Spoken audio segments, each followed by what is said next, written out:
This is a podcast by the News Minute, and you are listening to South Central. Hello and welcome to South Central, a TNM podcast where we put the South at the center. I am Dhanya Rajendran, your host. To remind you all, South Central is available on platforms like Spotify and Apple.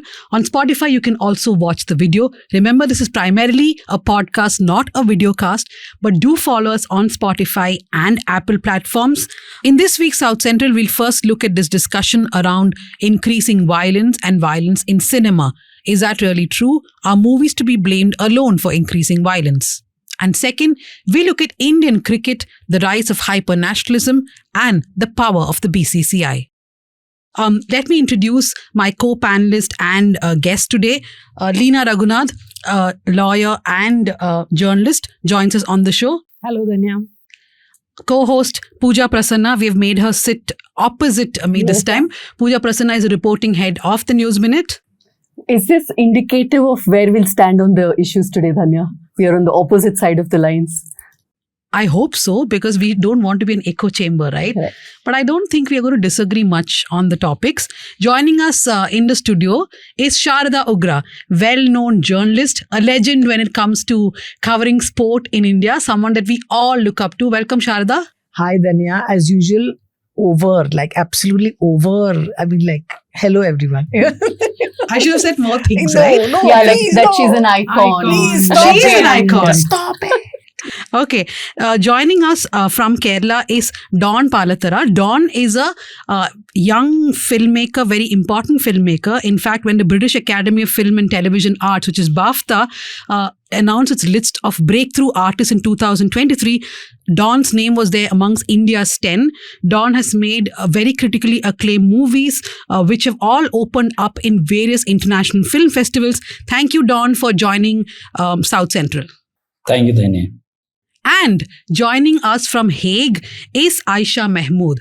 Aysha also wears different hats. She's a psychologist. She was a counselor at the Kerala Prison Psychology Wing. She has worked with the Greenpeace. She has worked with an organization called Sahio, and she did an entire investigation on female genital mutilation in Kerala, for which she went ahead and won the Ladli Award. She's an activist. She's also a social media influencer. Aysha, welcome to the show. Thank you. And your friend. Now we go on to Pooja for the headlines. Our first headline is from Power Trip, which is our weekly political newsletter. And Asianet Kumbh controversy, Kerala BJP gunning for Rajiv Chandrasekhar. And it was a funny turn of events where a channel owned by a BJP former union minister was accused of taking money from George Soros. Dhanya, your first thoughts? Well, I am amused. To say it very lightly. So the controversy is that the executive editor of Asianet, Sindhu Suryakumar, she's a very senior journalist. She has this show called Cover Story, and one of the segments of Cover Story talked about how a lot of Malayalis or Keralites are going for the Kumbh Mela, and she said that we call ourselves a literate state, but all of us know at least 10 people who have gone to the Kumbh Mela. So the BJP was very angry with her for the comments. But what is funny is that BJP leaders have been writing against the program, saying this is a channel funded by George Soros, US aid, and by jihadis, though very well they knew that it is Rajiv Chandrasekhar who owns the channel through his company. So therefore, yes, I am mildly amused that this is happening. Immediately have babies. Tamil Nadu Chief Minister's talent to newlyweds over centre. That's union government's delimitation plans. Okay, we have talked about this enough.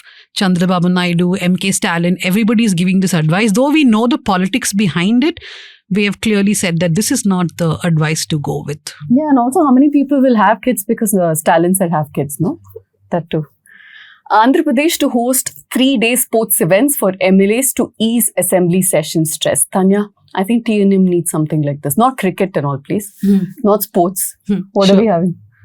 I don't even know why Andhra Pradesh MLAs need rest, because the budget has been presented almost a year after the government came into power, right? For the first time. Karnataka government orders suspension of official for blacking out opposition from telecast of proceedings. Now, UT Khadar, who's the speaker, passed this order after BJP and JDS members accused the Congress of blacking them out from the telecast. The reason I've put this headline is this. For the last 10 years, we've seen opposition parties, including Congress, taking this up in the parliament time and again. Consecutive speakers have been accused of blacking out opposition. Comments, protests, even when they're speaking, half the time it's on the speaker or somewhere else. No action, no reaction so far, but at least some action was taken in the Karnataka Assembly. So I think kudos. Rahul Gandhi had a huge problem, right? That Yes. he was always getting He's blacked always out. highlighting this. Yeah. Techie, who's 25 years old, dies by suicide in Telangana over alleged dowry harassment. I think the mother has given a complaint. Yeah. US will no longer be woke, says President Donald Trump in big Congress address. In the same address, he also announced that new tariffs will be applicable for Mexico, Canada, and China, as well as India. Today morning, I saw a few news channels and reporters are bending backwards to paint Modi larger than life, right? They said, but there was a lot of camaraderie between President Trump and Prime Minister Modi when he went for the visit. So we're expecting some sort of relief. But here's the thing. After he went, this is what has been announced. So yeah, all their efforts are in vain. Don't be woke. It's not allowed in the US. So I'm actually wondering that when people apply for visa for the US now, would they be looking at your social media activity to check if you're woke, if you're pro-queer? I think they will, right? I mean, Well, they have been this is a asking for very your social dangerous media show. even in the past, but I don't think they have that kind of mechanism to go and look and decide whether you're woke enough. In college applications, apparently people check. Who did you sort of support? What did you repost? You heard this happening to kids who are doing college admissions, trying to get admissions, particularly Indian students or students from outside. They want to check your social media history. Thanks, Pooja, for the headlines. Before we go to the first discussion on South Central, let me quickly remind you that the News Minute celebrated its 11th anniversary. Thank you to all of you who wrote to us with your wishes. We also have a subscription offer, 11th anniversary offer, where you take one annual subscription and you get to gift a subscription free for a friend, family member, whoever you wish, so they can access the News Laundry and the News Minute for free. We've had a lot of people taking up that gift offer. It'll be there for 1 or 2 more weeks, so do take it. I'm going to quickly read out a few messages which came to us. Now, these are people who took the subscription and gifted one for free. Viral said, a platform that is good journalism. Ashna told her friend, happy birthday, this world is a better place with you and TNM in it. Lakshmi Murthy said, congratulations on 11 years of great journalism. Madhura told her friend or family member, enjoy this news site that focuses on the South. Yashaswini said, keep independent news alive. We will do that, Yashaswini. We will keep independent news alive. But for that, we need your support. So therefore, do take this offer. Or you can, of course, take our normal subscription, which is rupees 500 a month. All the links are in the description below. Okay, so we move on to the first topic of discussion today, which is why are crimes rising? This topic has come up due to certain events which panned out in Kerala recently. But I think it's not something which is restricted to Kerala alone. This is a problem that most states are facing. Perhaps it's more acute in Kerala. Now, recently, a 14-year-old died by suicide in Kerala after alleged bullying at a Kochi school. A 16-year-old was murdered at the hands of a school gang in Kozhikode. And if you actually increase the age bar, a 23-year-old young man recently murdered 5 people in his family and injured his own mother. So there are lots of crimes which have been happening in Kerala, including violence within the family, which has led to a huge debate. Chief Minister Pinarayi Vijayan, in the floor of the assembly, blamed movies and violence for it. He, in fact, took the name of one of Fahad Fazil's movies and said that there is a dialogue in which I think Fahad Fazil tells people Eda Mone. So he says this kind of language is being used.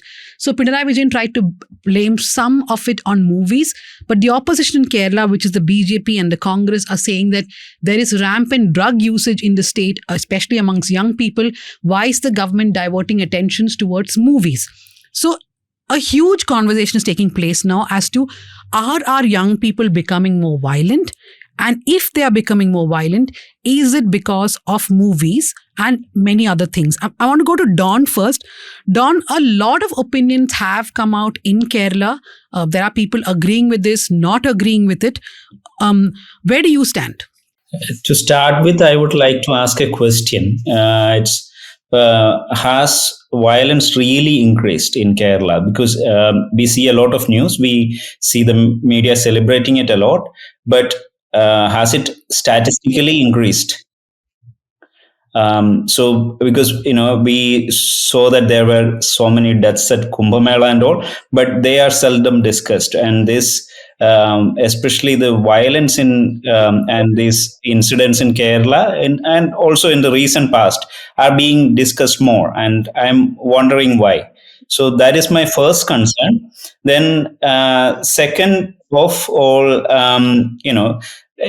I don't know if you can point your fingers specifically at one medium or one art, because it's just one segment of the society, and it is as part of a society as anything else, and it is not something that is unidimensional or unidirectional, the interaction between cinema and the society, because it's not like cinema teaches people how to behave.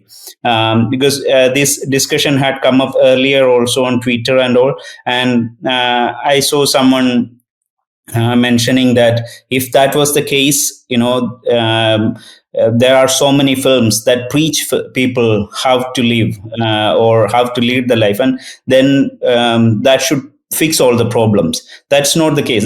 It's not as simple as that, is what I'm saying. So then again, the third thing is, how much of an agency do you give the people who are the audience of the films? If you are blaming it on cinema or any medium for that matter, how about the people who actually commit the crimes, or people who demand for such movies? Even though I personally do not like to watch or do not make films that celebrate violence as such, they are being made as a commodity, because we have audience for that, and not only in Kerala, all over India, and this has not been a recent case either. It has been the case for several decades now. Recently, I was looking at the filmography of one of the actresses, Rani Padmini, in the 80s, and all her films, I went through the first 10. I went through each of all 10, and each of them had at least one rape scene. And that is not the case anymore. But what about the violence back then? Was it also contributed by the cinema, or was it a reflection of the society back then? So I don't have a definite answer for any of this. I only have questions in front of the audience. So, Dawn, because you asked about statistics, we did look up at statistics to see if crime in Kerala has increased. So, there's been steady increase in crimes across all kinds of crimes, right? Including cyber crimes, violent crimes, heinous crimes across states. Now, the problem in Kerala was that family-related violence, familial violence was increasing a lot, which is killings within families. It's not exactly statistically put out by the National Crime Records Bureau, so we can only go anecdotally, right? And anecdotally, it does seem like there have been quite a few crimes in Kerala in the past few months. So we are an organization that covers the 5 southern states. So we keep getting reports from our journalists across all the districts, all the states, that this is happening, that is happening. And even anecdotally, I can say that the crimes from Kerala do seem more shocking and more brutal than a few of the other states. I think this year, Hyderabad, we have seen a couple of brutal crimes already, including grandson chopping a grandfather, then a man chopping his wife and cooking in the pressure cooker. But just anecdotally, Don, this is not based on any evidence. Is there anything you want to add? And I will come back to Aysha also. Yes, I wanted to bring in a few more comments in, apart from the Chief Minister commenting in the Assembly about Avesham movie. There was also the Congress leader Ramesh Chintala who said that films like RDX and Marco, they were in a big way encouraging people, especially youngsters, to become violent. To which now the FEFCA, the organization of the film producers, right, Directors Union has in Kerala has responded. They have said that this is a very highly simplistic and a weakly justified reflection theory. They said that violence is a subject that can only be analyzed in detail by various disciplines. Studies have made it clear that social, cultural and economic insecurities faced by individuals, alienation, exclusion and marginalization can lead to violence, which I think is true, that we have to look at this violence that is increasingly happening within Kerala society through the family sociological setup, the schools, the social media that must be influencing them, and cinema. No, but I agree with all that. Cinema. No, I just want to also ask Don, you said cinema is not teaching people how to live, right? But can I just disagree with that cinema does have an impact on people. And when we just say that don't blame cinema alone, nobody is blaming cinema alone, but cinema may have to take a portion of that blame. We do have filmmakers who now seem very oblivious to this whole process, right? They're like, my film is there, it'll be as violent as possible, and I don't have any social responsibility. So that is also a problem, right? Danya, let me say this, like a lot of patriarchal notions in society is very strongly reinforced by how cinema portrayed. And it is, the people idolize them, youngsters, campuses, of how their relationships should be, how they should act within a relationship, is all sometimes closely mirrored to how their heroes have acted it out on the screen, which we all who have gone through that campus era know to be true from our lives too. But to say that the whole chunk of blame that cinema has to shoulder, nobody's saying blame cinema alone. But Don, when you say cinema does not teach people how to live, cinema also does teach people how to live, right? So shouldn't filmmakers take some responsibility, and there should be some social awareness of what's happening? I think that's a simplistic way of putting it. Cinema is, is rather a medium that exists there, and people would learn what they want from it. When I make a film, personally and as a filmmaker, what we try to do is to give a true reflection of life from a subjective perspective, and it's up to the people to take it to the places that they take. Sometimes there are some strong reactions to the violence that are inherent in the society. I'm not talking about cinema as an entertainment medium, but as a visual medium. So when you do that, you don't really have the control over how the particular individual would take it. To give an example, when I made my first film, Shavam, it was a dark comedy surrounding the death of an individual, and that I made it with an intention of sarcasm in it. But when it was screened in some places, some audience were taking it entirely differently. One person was crying after watching the film. I cannot dictate how people are going to react to a particular art of work. No, but that said, the larger point is, how is it also framed, right? I understand that you cannot dictate, but it is a communication, it is messaging, right? So there is something that the audience will absorb, even though you may not be teaching, you may not be preaching violence. The audience will, without even realizing, absorb certain things, especially when you idolize people who are starring in those movies. That's one issue. And the way you're framing violence or problematic practices, are you saying that in form of a social messaging? For example, Saving Private Ryan, or even Godfather to a certain extent, though it does glorify violence, there is also a certain message that or 12 Years a Slave. These are movies which does have violence, but at the same time, the violence has a purpose. It's not there for the sake of it. So can you say completely, I can't help if it is perceived a certain way? Is that an argument that will cut water? Yes, I can talk about one film that we watched at IFFK recently last year. not last year, the year before, when Taxi Driver was screened at IFFK.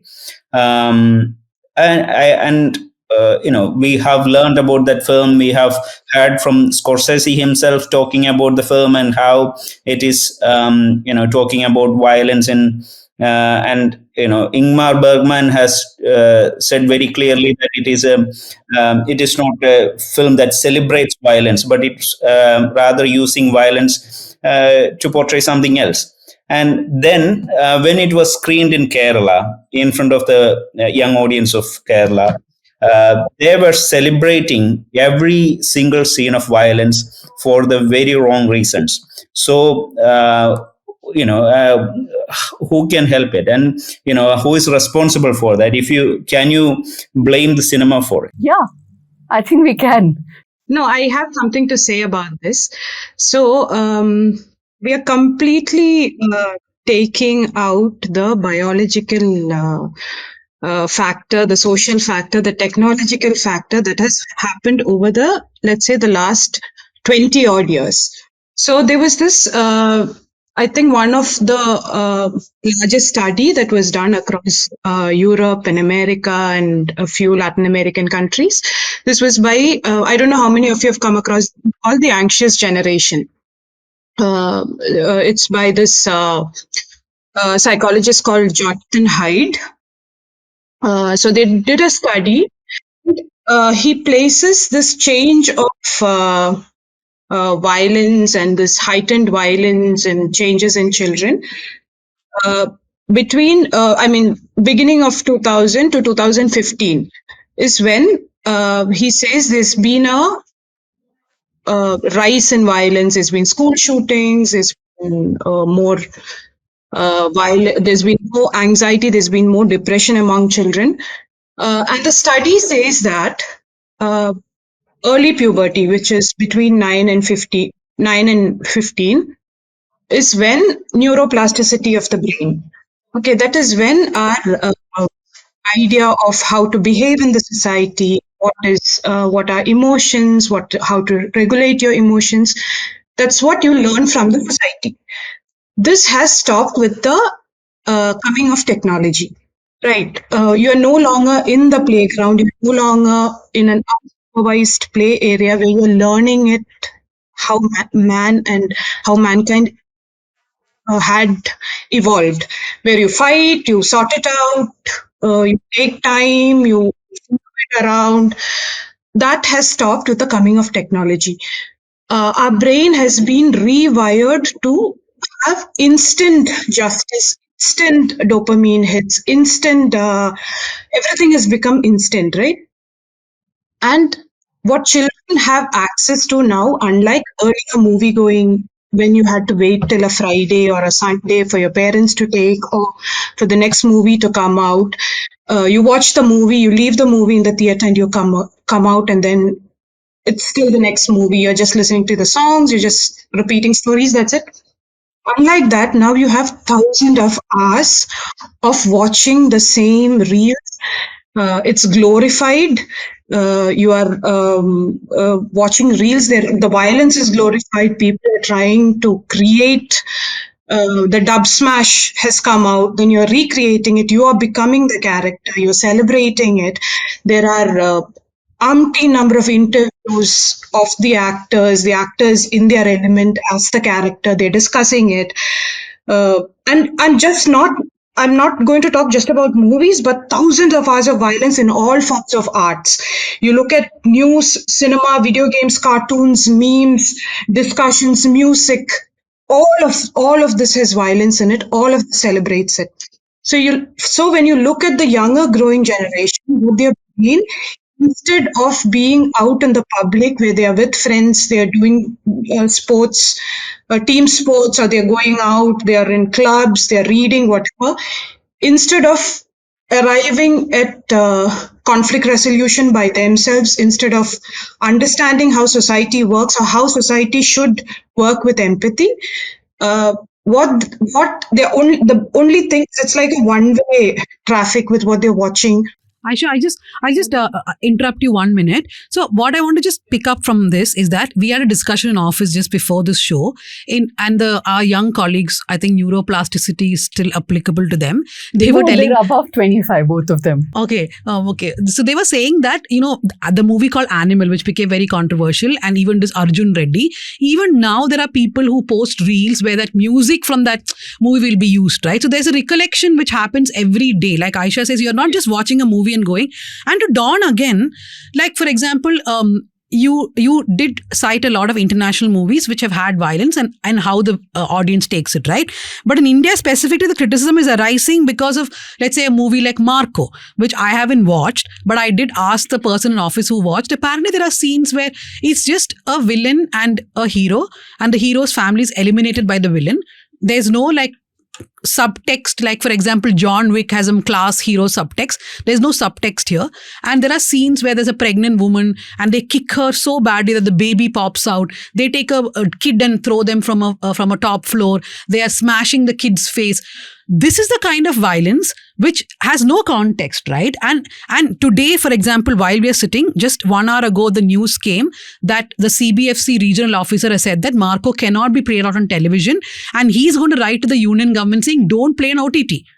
So but Danya, let me say this, that comparatively with other South Indian movies, Malayalam movies have very less violence in them. Maybe Marco is an outlier. No, I'm not saying Marco is a Malayalam movie, but generally, nowadays people watch all movies across OTT. Yeah, right? because FEFCA also jumped in to sort of justify their movies. But I think this kind of content is available on social media. If Malayalam movies do tone down a bit because Kerala society now, has a heightened violence reporting coming in. There are South Indian movies and Kannada, Telugu, Tamil movies have been all watched. movies are violence. There's no doubt about it. And OTT platforms now bringing that kind of, unrestricted but I content disagree in. with you, Dhanya, about the subtext part. Sometimes it's more dangerous to have the context. And I'll take the example of Animal. That is a far more dangerous context you're providing to the violence. I'll give you an example between KGF, not a movie I've seen in entirety, and Animal. There it is violence for the sake of violence, which is also problematic. But here, it is far more, look at the message that you get when you watch Animal, right? It's okay to misbehave with your wife. It's okay to treat her badly. It's okay to misbehave with the women in your family, your sister. All of this is glorified. I think it undid years of feminism, that one movie, and the interviews, the subsequent interviews of the actors involved, the director, was even more problematic. And who's the hero? Ranbir Kapoor, somebody who's celebrated, who's looked up to. My additional question is, look at how the women in the movie, in both of these movies are portrayed and how they're glorified. They're meek in the face of this kind of sexual violence even, and they're glorified, and young women are told, this is the right way to be. If I am an alpha male, you should be like this. Isn't that also a message that's coming across very strongly? See, again, we since we are talking about such a broad topic like movies, and like you correctly mentioned, Pooja, we are talking about different kinds of films as well. At one hand, we have art as a personal expression. On another hand, we have movies as a commodity where they are trying to exploit human emotions or human instincts. But my personal concern, as a filmmaker, not just as a human being, is that what is the solution that is put forward by these politicians right now? They are all calling for censorship, and artists again becomes another easy target there. And who are the people who benefit from this kind of censorship? And obviously, those in power will be the first people to benefit from this kind of censorship. Like Aysha Mahmood just mentioned, we have it influences people. It influences young people, she said. But how much of it influences the adults, and how much? What about the people who have already developed their frontal lobe, and how about the choice that they take in going in paying for those films and watching them voluntarily, while they already are aware of the content, or while they already know that this is a very violent film. See, that is exactly why I told you earlier that I personally don't watch a film like Animal or Marco, and that doesn't entertain me as an individual or as a filmmaker.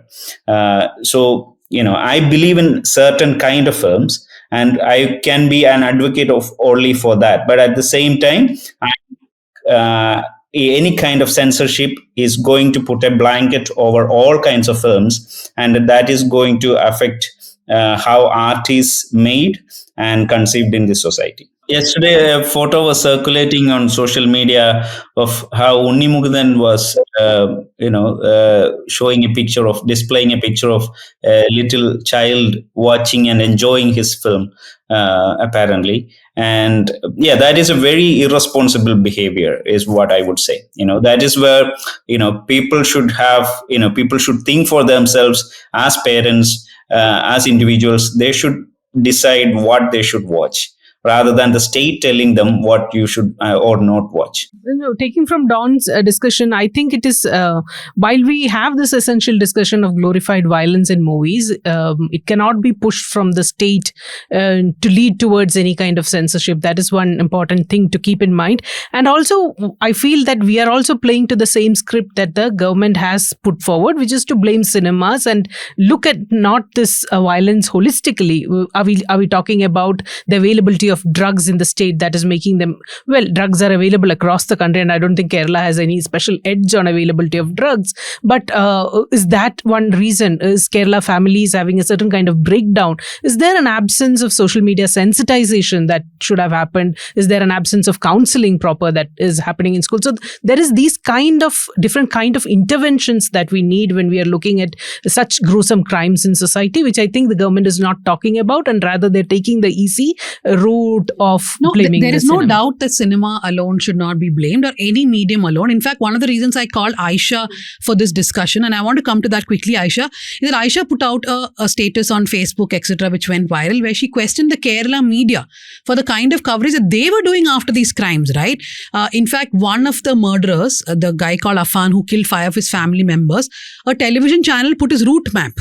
Basically, he went to his grandmother's house first, killed her. Then he went to his uncle's house, killed them. Then he went to his own house. They put a route map as if this is some COVID patient traveling, right? Remember those times we used to have. There were media houses. They were like, "Nyangalku kittiya CCTV drishyam vere aarkum kittilla." As in, we are the only ones who have the CCTV footage of one of the victims. She's just walking across a road with an umbrella, and this kept on playing.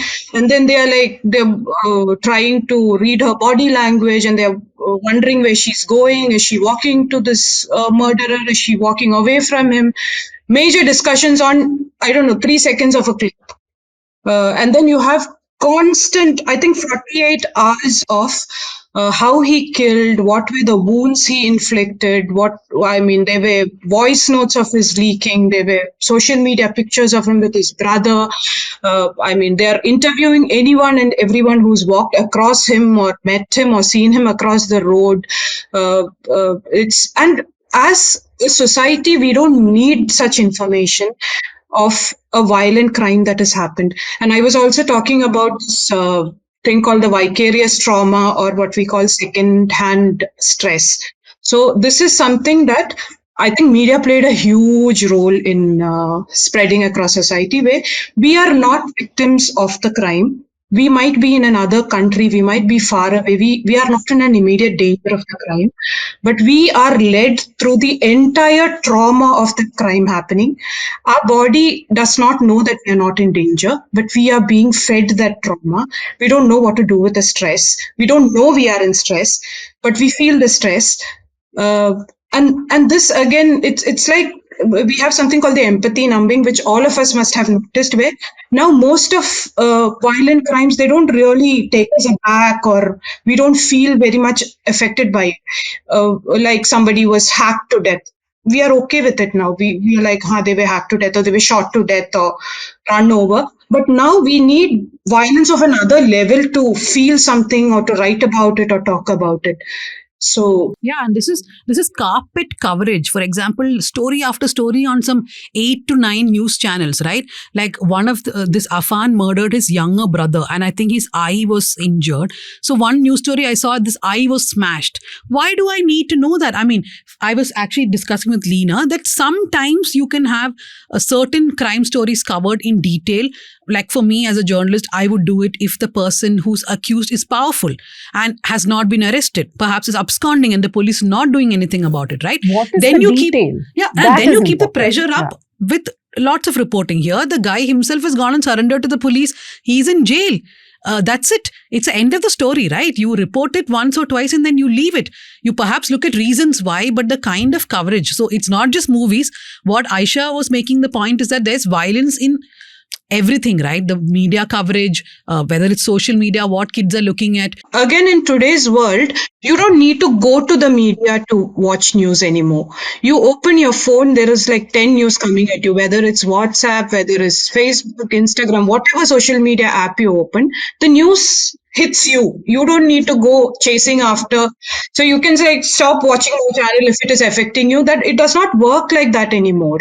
For me, the fact that this kind of coverage gives them TRP, so much TRP, also tells us something about our society. People are watching. So we can't overlook that fact and take a deeper look at what the problem is. Right. When India celebrates Halloween, you get these pieces written, right? Why does India need? Because the West, in a very formal normalcy, dictating your life every day, in and out, you need some kind of that shock value once in a while to celebrate. And why does India need it? But I think that kind of thing applies to Kerala society, where it's largely egalitarian, where social economic indicators are very good. There are very few things that shock you in everyday life, because like when I go out in Delhi, like stark poverty hits me in the face, right? There is ugliness around me in the society whereas in Kerala, it's very difficult for you to be on the road or in daily life witness that kind of things. So when something like this comes out, that becomes itself a celebration for a news dry place, and so for people's imaginations, for Celebration is the right word.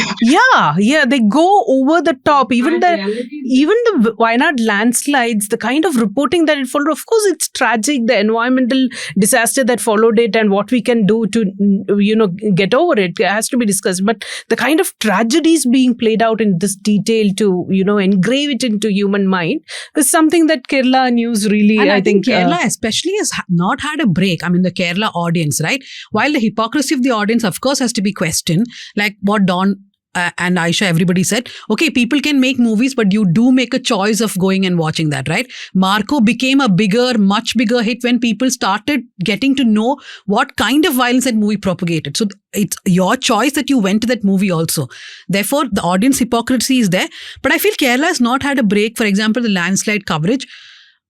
As a journalist, as a senior journalist myself, I felt so tired watching it because there's music and, there's sad quote after sad quote. And I kept asking my colleagues, should we do a story on how the psyche of Kerala is impacted by all this coverage, non-stop murder, rape, stalking, landslide. It really impacts people. Don't forget, just before the landslide, the truck driver who in Karnataka went missing, it started from there, that kind of, back-to-back 24-hour coverage. So there, either it's a lack of entertainment or, like Leena said, shock value, whichever is the case. Okay, so we will ask the icon in the studio whether she has any opinion, because you must be watching movies and also looking at all this on social media and heard everybody else's opinion here. No, I mean, I found all the opinions most illuminating. Thank you, Aysha, for all the things about the neuroplasticity. But I think fundamentally, when I look at this, you're looking at it from a Kerala sort of specific because of the movie. But I'm just thinking of it of a normalization of violence everywhere. And I'm thinking, how many women watch these movies? I mean, in terms of percentage. So I'm saying, no, Animal was very popular with the women's audience.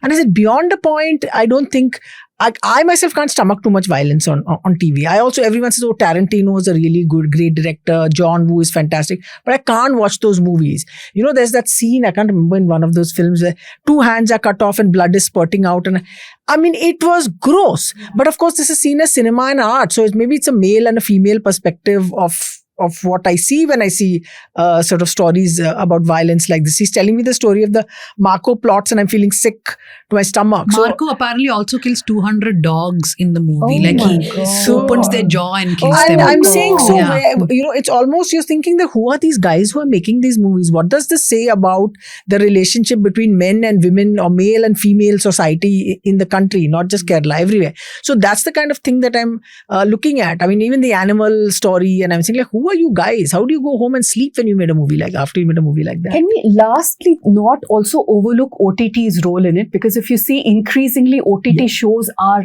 very violent, and it is depicted in a very gruesome To way. say that we've beaten the censor board, now you're going to see all That's this. that. And also this realistic cinema has somehow become, so if I'm going to kill a person, I will show how I stabbed, how I chopped, everything. That is passed off as realistic cinema. But to just close this topic, I want to say that I definitely I completely agree with Dawn that whether it's the media, whether it's the cinema, whatever it is, we are not advocating leaving the censorship to government, because that is just inviting more trouble onto everyone. If the media, for example, has to do a corrective course, that should come from within.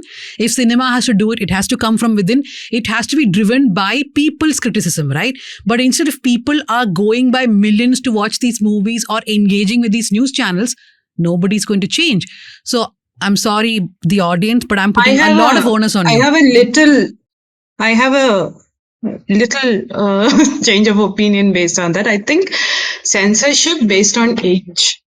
I think up till at least 15, children should not be allowed smartphones and access to free, I mean, you can't live without iPads and smartphones anymore, but at least I think free access should be controlled. There are options like YouTube Kids, and there are kids option in every platform. But No, I have a 10-year-old. I have a 10-year-old. I myself have a 10-year-old, Yeah. and I've successfully implemented. Everything is on lock. Everything is on finger. Nothing can be opened without my fingerprint on it. But again, recently he started watching something called memes and roasts on YouTube Kids. And then he started talking about Giga Chad and Alpha Male. So I went back and I sat with him and watched this. So the roasts and the memes are actually about who is a Giga Chad or who is an Alpha Male. So the pushback against feminism is being toxic male and hyper masculinity is how we push back. So there's this rise of young boys, and these are all, I have personally been to the cyber police to report against a boy who was threatening rape to a younger girl. The boy was in 8th standard. When the police called him, he's telling the police, sir, I am in the bakery buying laddu, can I come after some time? He's that young, 8th standard.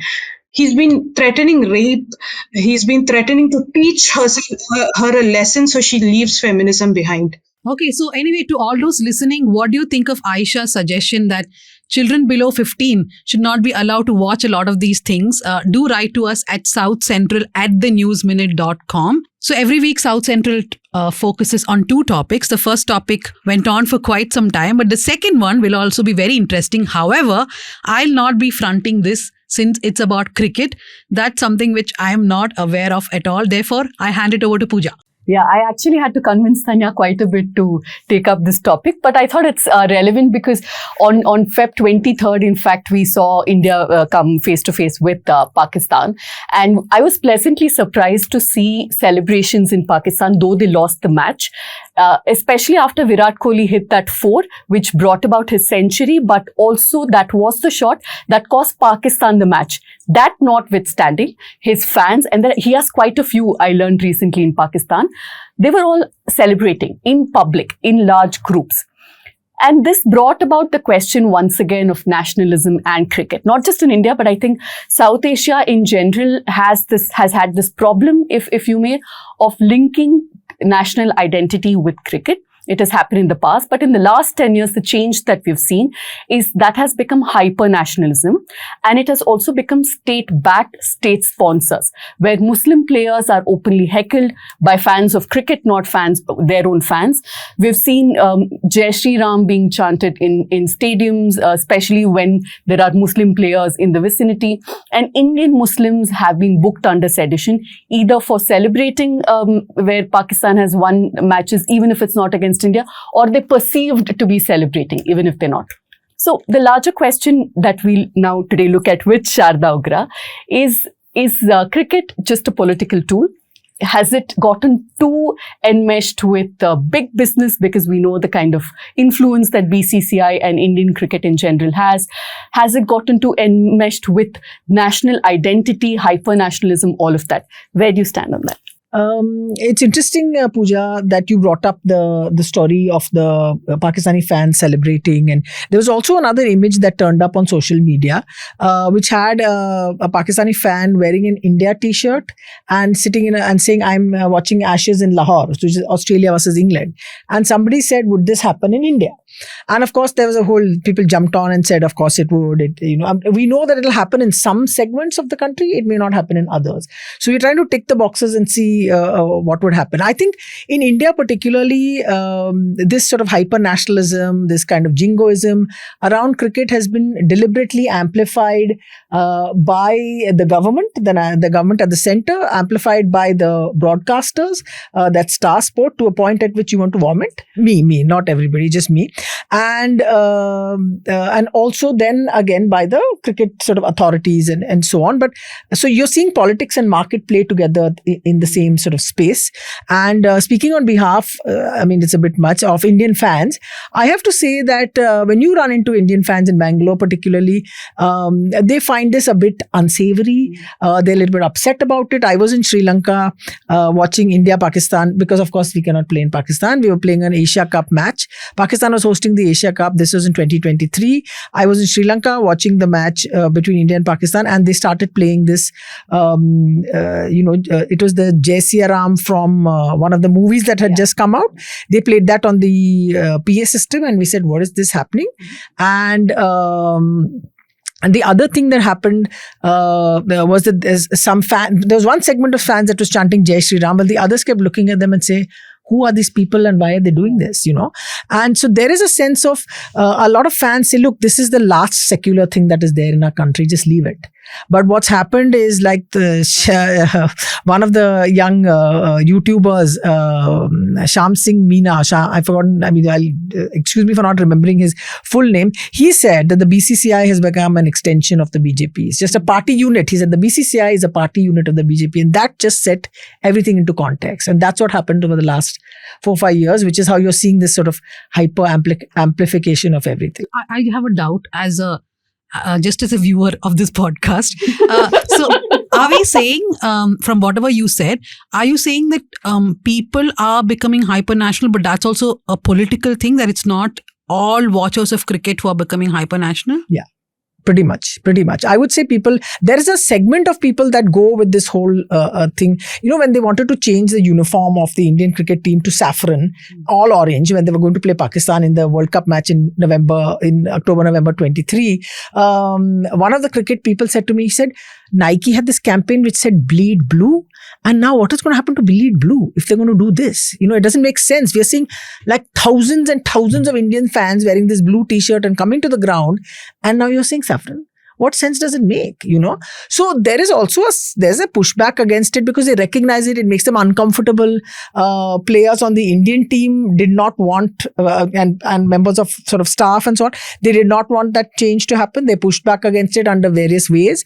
They were uncomfortable. They were upset by how the Pakistani players had been treated in Ahmedabad at that match, that they were heckled and they were booed. They didn't come out and say it, but definitely it was there, that how can you treat people like this? They've come to play. There are opponents, that they are adversaries. So there is definitely that's happening. There is not a single mass of an Indian spectator who is just going all gung-ho, Bharat Mata ki jai all the time. They may say it, but there is a group that is, and that's the ones that you see on television. They'll focus on these kind of groups of people, clumps of people that are there. And in a way, Indian cricket is a very, I'll sound a bit sort of schmaltzy saying this, but it's a very beautiful thing that it has stuff that doesn't exist in a lot of other cricket playing countries, certainly not the biggies out in the West. And they have just they've just like inundated it with rubbish, with this kind of ghastly nationalism and jingoism and disrespect to other people. And it's been very upsetting to watch, but because you don't get to hear the lovely stories about Indian cricket. You just get to hear the story that we are great, we are rich, we are going to beat up everybody, and that's it. But that arrogance also comes through in the kind of comments we've seen, say, Sunil Gavaskar, saying one of the greats of Indian cricket, right? Arrogantly saying that, BCCI runs world cricket, which it might even be true given the kind of money BCCI has. And Virat Kohli, for example, telling a fan that I think Dhanya and Leena are having their own personal conversation. Because earlier I was telling Dhanya, it's because paisa bolta hai, right? Because we have the largest viewership for cricket, the way cricket is consumed and celebrated in India. That is why BCCI now owns the most, like it's an event management company now, right? And so they run ICCI. They can dictate terms to ICCI. They can dictate what time a cricket ICC, right? International Cricket Council. ICC. What are you saying? ICICI. That's where we are at. I was saying ICCI. No, I heard ICC. I absolutely heard ICC. Okay, but Sharda, I want to ask you one thing. And you did not mention that you broke the story about how the cricket team may have the saffron uniforms. Right, it was a brilliant read. I really loved the pushbacks, the way they opposed it and got it off. But how big really is the BCCI's influence? What is it that we see certain things, but what is the unseen? I mean, the unseen is in cricket that they call the shots on everything because they can. At the moment, Jai Shah is the chairman of the ICC. And so in the sense that I want, what would have happened? Okay, no, I won't say that because this is pointless. Okay. So what I'll say is that they call the shots on everything pretty much. Now let's look at it in a way. A lot of people are responding and saying, we made the Champions Trophy final. We had a super performance against Australia. Great, superb. But a lot of people in Indian cricket, like what they call them thought leaders, they're saying, no, India didn't have an advantage. No, they just picked the right team. So they had a week's gap between matches. Who gets a week's gap between matches? They're going to get another 4 days between matches. Like the semi-final was on it was on Tuesday and they're playing on Saturday, and the other final is Wednesday, which is today, and they've got a day off, and that team is going to travel, make an international trip, like an international flight, and come to play India, right? So let's not pretend that there's no advantage being that's not to say the players are not talented, that they didn't put out their best on the field and all the rest of it, but there is an advantage, and that advantage has happened because the BCCI is what it is, and it has the IPL and it has all these sort of things, and there is no, one has to say this, there is no specific scientific data which has told you exactly what percentage of money that comes from cricket comes from India. So the number is vague. It goes between 70% to 80%. If Sunil Gavaskar is angry, it might become 95%. We don't know. So I mean, and like I was a fan of Sunil Gavaskar. I'm saying, oh, please don't. But anyway, so when he was a player. So, so there is this, it's this behemoth that controls everything. India is like the United States is of geopolitics. BCCI is like the United States of cricket, and they behave like that, So is Jai Shah the Trump of cricket? He's not as articulate as Trump, I must add. But another point that Bhuvan, by the way, I must point out, our producer Bhuvan was one of the people who supported this topic and also put together a lot of research for us. I want to read from the notes that he has given. Meticulously, he has given me notes. He's a cricket fan and he's upset, right? That's what you're saying. He's an Indian cricket fan and he's upset by what's happening. So that's what I'm trying to say, that there is this huge millions of people that find it a bit unsavory as to what's So happening. one thing I understood is that, okay, a few people are becoming hyper-national, but there is a state-sponsored hyper-nationalism. So this is what Bhuvan has put together. So after India loses to Pakistan in the 2021 T20 World Cup, the Uttar Pradesh government under Yogi Adityanath declared that those celebrating Pakistan's victory will face sedition. And IPC 124A, which of course is a law that we all want repealed, has been used against people. There are multiple cases. In Uttar Pradesh, 3 Kashmiri students were booked. Then they were beaten up by the right wing in court and local lawyers refused to represent them. In Rajasthan in 2021, school teacher was fired for putting a V1 in a WhatsApp status. Also charged under section 153B, which is prejudicial to national integration. Imagine the sections being used on people just for saying V1. Jammu Kashmir, October 2021, 2 separate cases filed against people under UAPA, the anti-terrorism law, for alleged pro-Pakistan celebration at a medical college. 6 people arrested. In Maharashtra in December 2023, a Muslim boy who was overheard praising the Pakistani cricket team was detained by the police. The parents were jailed and his family's shop was bulldozed as collective punishment. But Dhanya, courts have intervened. I think the Supreme Court has said that this does not amount to sedition. But people clearly don't care, because the biggest problem now is you can't speak back, because it's a litmus test. If you're supporting Pakistan, even if it's not against India, they're playing, say, England or they're playing Australia, you can't support Pakistan, right? So people are so scared to say, but this is not sedition, that everything just flies. Isn't that another problem? Because you were talking about I want past, the Supreme right? Court to give an order is that the next person who gives a sentence goes to jail. Give that order, then I'll talk. Then you just don't give me speeches and observations. Just give that order. And I will put you to jail. I will take suo motu cognizance and say, you go to jail. But that doesn't happen. And you're seeing this happening, and it's just got magnified. Now, I remember in the 1990s when Bal Thackeray started this whole thing, India, Pakistan, we have dug up the pitch. So it just started, and this is where we are today, that you can't even celebrate if it's happening in another country. And Pakistan, whatever you say about Pakistan, their fans are able to celebrate and enjoy an India victory. Let's see what say for example, in a parallel universe, Pakistan wins a tournament or wins some event. India doesn't have to be featured in it. What's the kind of panel discussion that will happen around it on Indian television? And go and look at the panel discussions that are happening on YouTube and wherever, where you have got Pakistani cricketers, Pakistani TV presenters talking about it. So you have to look at what cricket has made India look like. Indian cricket has made cricket, our sport, look like, because of this whole the way that they've been treating this entire thing. Is that the reflection of our politics? Because like you mentioned, the Shiv Sena incident where they dug up the Wankhede pitch. For every one of those incidents, there were also incidents where Pakistan cricket team played in Chennai, put up a great performance, got a standing ovation. Yes. Now, is there less pushback because the people who want to say this is disgusting are silent because they don't want to attract the wrath of the fans? It depends on which state they belong to. Depends on who's the government. Depends on who's in charge. That. Say for example, when Pakistan were playing a couple of matches here, all the vendors who were selling those T-shirts and all, they said, yeah, we've got Pakistani T-shirts, but you can't sell them in public, because obviously they've got a message saying that you can't sell it. So Pakistan played New Zealand, Pakistan played Australia. So it's very rare to find a Pakistani team T-shirt selling there. People still put Indian jersey and come No, for they this. wore the Australian guy, or they wore the Australian. They wore Indian jersey and came. You could get some people did get a few, but it was very few. So it's almost like it's an institutional practice that was like dinned into them, that the cops will get you if you sell a Babar Azam T-shirt or whatever. So and you're saying, is it politicized? Hugely. Say for example, this, all the cases that you have just listed, Dhanya, had the environment, had it not been so political, and the cricket administration and the cricket ecosystem had been so strong to say, this is not fair. This is ridiculous. You can't be putting people into jail for supporting what is fundamental. It's just a game, whatever. But you'll never see any of that now, because it's like we've gone beyond that. We've reached a point of no return. Now the Pakistanis have said that we are not going to come to India to play in ICC tournaments. We will play in this hybrid formula as well. Why should we turn up? Why should we turn up, have our visas delayed, which was done last time, have our reporters not be able to visit, have our fans not be able to come? Why should we turn up? Why should we play?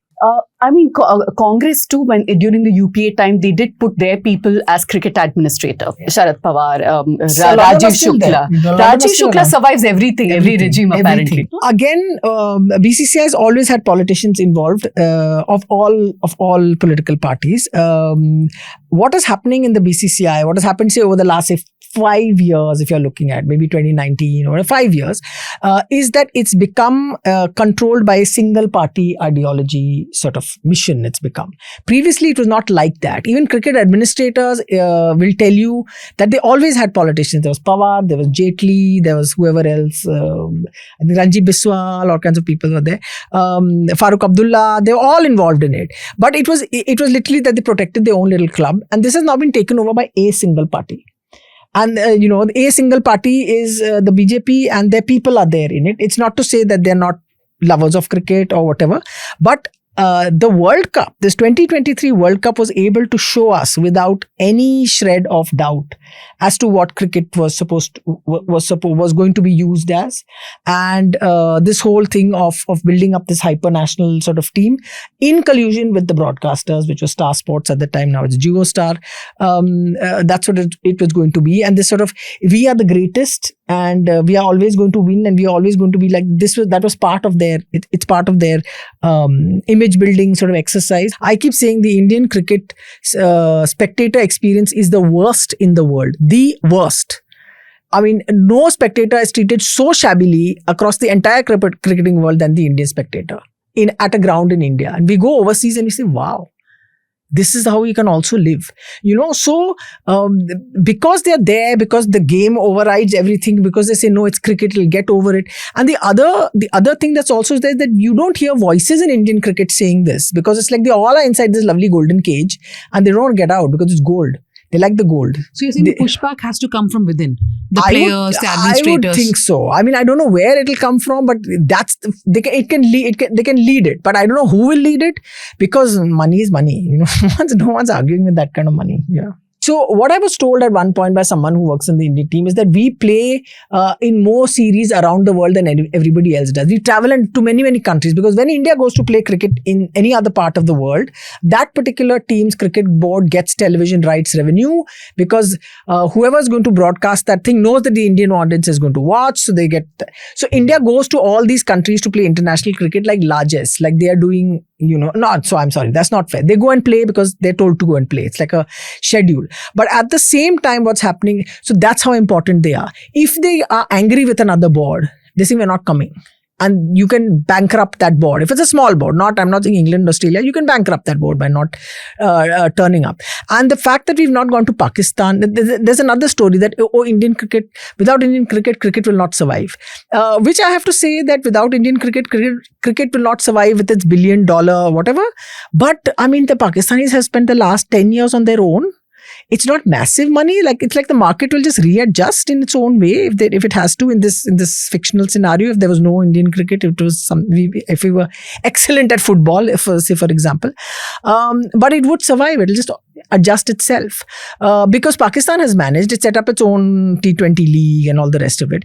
We must not assume that, however, though, that say the boards of England and Australia are particularly saintly, or that they care for cricket. And I mean, that's not, what am I saying? We must not say that these English or Australian boards are particularly more holy than us, than say the BCCI. They just like being in the same club as BCCI because it's just more money to them. And there's actually a lot of those teams haven't gone and traveled to Bangladesh, whereas India has gone. They won't host Afghanistan, where India has hosted Afghanistan, has said, okay, Greater Noida can be your home ground for a while. So we've done all those things as a large cricket nation. We have shown our largesse in some ways, but there is this element of bullying. This whole thing, every international ICC, and ICC particularly, has played in line beautifully. What is the point of having, what logic does it make that every ICC tournament has India versus Pakistan a match before any big match, because they think, oh, the economy of our cricket will collapse if they don't play enough. It happened in 2007 at a World Cup in the West Indies, but the game survived. We went on. It's not something that will not happen. So that's the two things that are going on. There's also a move. I know completely. I can see your eyes are glazing over. There's also a move, Danya, to separate Test cricket into sort of the upper tier, and then we don't give a shit about the rest that are there. That's a new move that's coming in, pushed by I think broadcasters as well. So that's also there, and it's where England, Australia, and India will sort of band together and try and. My eyes are not glazing over. I had a million questions running through my mind. That's all. One small question I have: so much money the BCCI has. Does it translate to local tournaments, and are we encouraging talent? Hang on, I've got something which I've been sitting on this. So the Uday Shankar, who is the vice chairman of JioStar, which now controls all the cricket we watch, had an idea exchange with Indian Express, in which he made many statements about cricket and so on. So he said ICC takes this money, ICC's business runs out of India, and within India it runs out of the Indian broadcasters, and after that ICC decides that no, India must play a country that no Indian is interested to watch India play because they want to develop cricket globally. How do you know what no Indian wants to watch? How are you speaking on behalf of all the Indian fans that are there? Anyway, but it's TV people who I suppose know everything, so what can we do? Then it says the whole structure, that's ICC, is very exploitative. So ICC is exploiting BCCI, even though the person at the top of ICC is now from BCCI, but we'll put that to the side. I feel that the best service that someone like the new chairman of the new chairman of the ICC can do is to ensure he's the last chairman. ICC is not promoting the interests of Indian cricket. A disproportionate share of talent comes from India, an overwhelming share of revenue comes from India, and all of it is going everywhere else. Now let me see and let me tell you where all of it is going. Okay, the average Indian cricketer, say about there are 1,200 Indian cricketers that play on the circuit of first class cricket, domestic cricket. A very small percentage of them play IPL. The rest of them, their salaries have not increased for like as match fees have not increased for like almost 15 years now. Up and down by about 1 lakh, 2 lakhs, idhar udhar.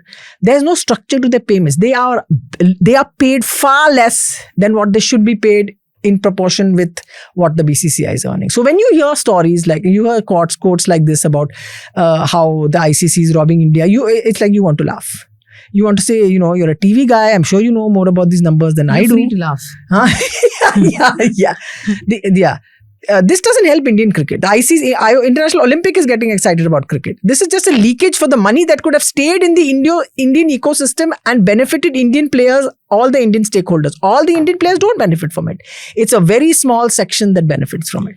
Okay, so that's a lot about cricket, and the first time that we tried something like this on South Central, because we thought, why restrict to just politics and culture? Let us bring in the icon Sharda Ugra and discuss cricket. But thank you for all the work that you do, Sharda. One thing that I completely respect about you and I'm in awe of is that people can cover something for years and you just get embedded in the system, but you are someone who has been covering this for so long, but you have never been scared of asking the brutal questions and bringing out things, which thank you very much. Because of you, Indian cricket fans are more educated. Thank you, Danya. That was very nice to hear. Thank you so much. I will not grumble anymore and just quietly take it and follow Aysha's example and say thank you. Yeah. Let's read a few letters that the show got before we wrap up. Abhijit actually gave us a very good suggestion in the first few shows. He wrote to us saying that you're editing it very tightly. There are no pauses, like I can't hear people laughing or breathing. And then we decided we will edit it a bit more relaxed. So he said, I learned so much under the discussion every time. The lead imitation discussion was really enlightening. I feel the editing is more relaxed now, but I could just be imagining it. No, you are not imagining it. He's saying it's little more convenient than going to the YouTube. Please add a link of the spreadsheet on the podcast page of the website. But I think it's there. The podcast page, the YouTube page, we have those spreadsheets where the recommendations are properly lined up, and all the links also. Sumant Kulkarni says, after watching the interview of Yuval Noah Harari by Danya, I wonder how strong is the pillar of democracy if even the media only listens and addresses who help them. Basically, he's talking about a lot of media. Like last time Pooja said that we'll read out letters by subscribers. There's a reason for it because we want people to engage more. So we say that. Please excuse me, this is not an attack. Rather, I would like to hear the opinion of everyone who's on the panel. Pooja? You are the one who insisted, like Abhinandan Sekhri, that only subscriber letters should be read. Yeah, because at the end of the day, we need to buy these fancy lights and we have a studio. Someone's got to pay for it. So, yeah. Okay. I'm in agreement. Even though I have nothing to say. I mean, we like... put your money where your mouth is, boss. Put paisa. Yeah. You are my champion. You're my champion. Yeah, put your money where your mouth is. Ariful Islam says, I hope you're doing well. Thank you for all the updates on the latest episode of South Central. I find the perspective shared by P.V. Ramesh, the former IS officer, very intriguing. His argument that any changes should be proportional across the country makes a lot of sense. This is about delimitation, our last episode. It's a reminder that India's diversity requires more thoughtful consideration rather than a one-size-fits-all approach. Okay, he says, I will certainly tune into the full episode and share my thoughts with you. And I will consider subscribing to support South Central's great work. So I've read a letter which is not from a subscriber, and I hope Ariful will become a subscriber. I had another letter, I can't find it now, but that was written by someone who suggested that the show should be 1 hour and 45 minutes. Not happening, but no, I am in agreement because we come with a lot of research. We have papers, we have stuff here, and Dhanya just cuts us off. Last time someone said Lena didn't even get a chance to open her mouth. Because this time Lena did not open her mouth because it was about cricket. Nobody asked her not to. Yeah. Okay. So, Lena, what is your recommendation? Okay, I don't know whether I've recommended this before, but I just want to recommend The Year of Magical Thinking by Joan Didion. Can I read a line from it? It's a very beautiful line. We are imperfect mortal beings, aware of that mortality even as we push it away, failed by our very complication, so wired that when we mourn our losses, we also mourn, for better or for worse, ourselves as we were, as we are no longer, as we will one day not be at all. It's beautiful, magical.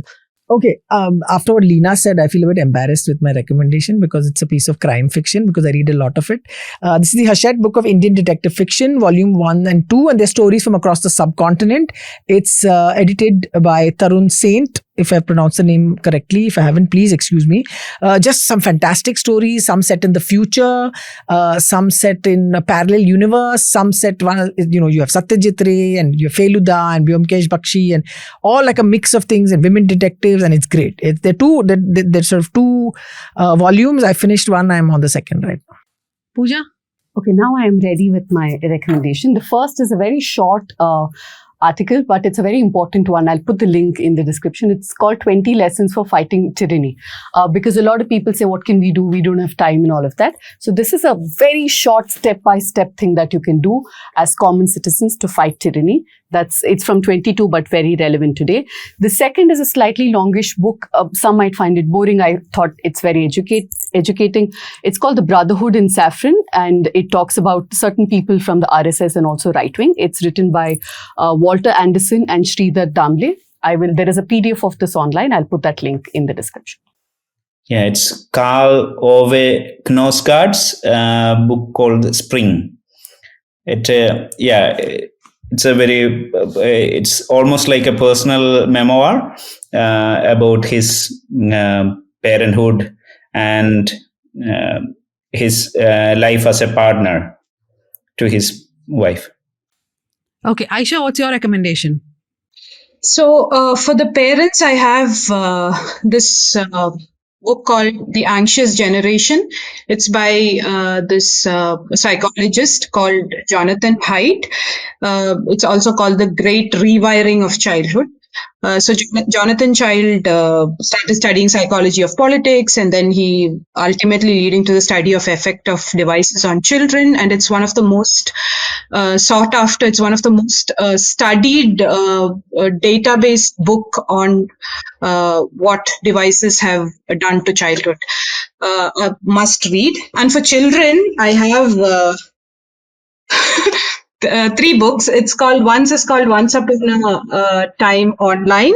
This is on how online affects children and how you shouldn't be trusting everything on online and being online so much. And this is Think Like a Detective, which is helping children to think critically and creatively on how to understand what is right news and wrong news.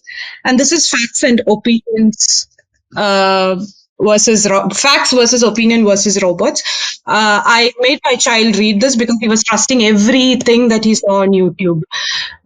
He'd come up with weird facts and stuff saying, but the YouTube said it, or somebody on YouTube he trusts said it. So this teaches them what are facts, what are opinions, and what are created AI stuff. So I think in all the episodes, in all the episodes of South Central, these are definitely my favorite recommendations till now. And I'm going to buy all these books, multiple copies, and give it to all the children I know. Agree. Yeah. Okay, mine is an article which multiple people sent me, and therefore I read it during the weekend. It's in the New Yorker. It's called A Chat Room Behind the Pellicott Rape Trial. It's by Katie Ebner-Landy. It's a fantastic read. It's about the trial, of course. I know that New Yorker is again a paid a portal, but 5 articles are free every month. So if you are not subscribing, then definitely go read this one. This is not a recommendation, but one article, which now a book, of course, which I always keep handy with me whenever men patronize me, is Men Explain Things to Me by Rebecca Solnit. And whenever sometimes I go for events and people are just patronizing, I'm like, in my mind, I'm thinking, go read Men Explain Things to Me. So if you've not read it already, do that. Thank you very much to Leena, Sharda, Pooja, Aysha and Dawn, who earlier joined us. To Bhuvan, our producer, who this time very meticulously put all the notes together for the cricket discussion. Our editor, Jasim, Ajay, Megha, Yana and Maria. Thank you very much.